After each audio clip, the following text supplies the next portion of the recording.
morning, everyone. Welcome to Coffee with the Pastor. This morning, we continue our discussion of increasing our faith. Mark chapter 9 says this, but if you can do anything, now this is Jesus confronting the man with the epileptic boy. But if you can do anything, have compassion on us and help us. And Jesus said to him, if you can believe, all things are possible to him who believes. And immediately the father of the child cried out and said with tears, Lord, I believe, but help my unbelief. So we can pray that kind of prayer. This is a desperate father trying to get his son healed, but he's desperate. And so in contrast to the woman with the issue of blood, this is her, and she has spent all her money, all her livelihood. She has wasted 12 years trying to get better, and she couldn't. She is desperate. Now this father is desperate too, but the boy has not been able to be healed by anyone. And if you remember, the disciples tried to heal the boy, tried to deliver the boy, but they couldn't. And when Jesus came upon the demon, he rebuked it, Matthew 17, and it came out of him. And he was cured from that very hour. And they asked Jesus privately, they came to Jesus privately and said, why could we not cast it out? And he said, because of your unbelief.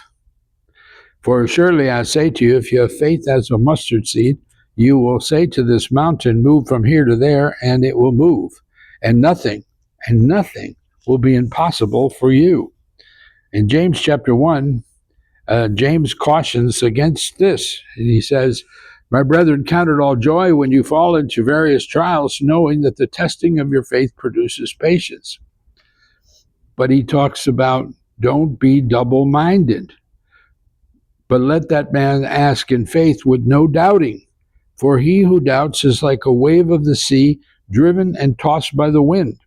For let not that man suppose that he will receive anything from the Lord. He is dipsuke, and they say in the Greek, double-minded and unstable in all his ways. They thought you were crazy. You can't believe and not believe at the same time. But we do it, of course, all the time. But how does Jesus, how does he remedy the situation? He tells them, this kind come out with much prayer and fasting. So he tells them, in essence, if you want to be able to deliver this kind of demon, you have to be in prayer and fast. If you remember in Mark chapter 5, he's actually on his way to see the little girl, Jairus' daughter, who is very ill. She's 12 years old, so they're telling us that she's got her whole life in front of her.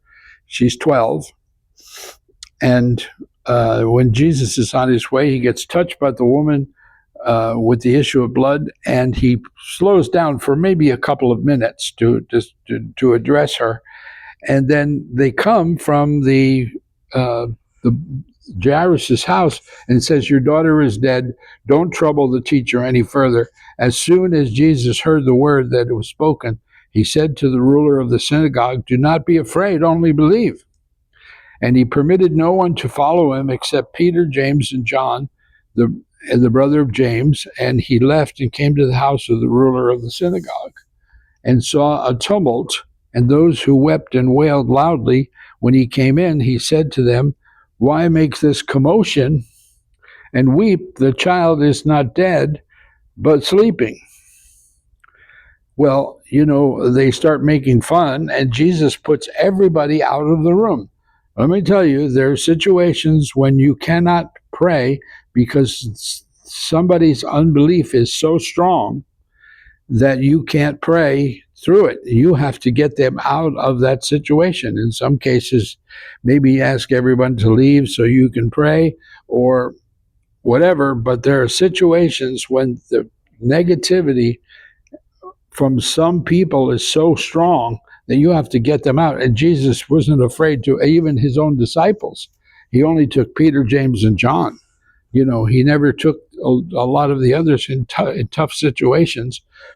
because he knew their level of faith. So this kind can come out with nothing but prayer and fasting. So we want to keep that in our mind, that there are times and seasons when we will have to pray and fast to be an effective deliverance ministry. God bless you, and we'll see you again next time.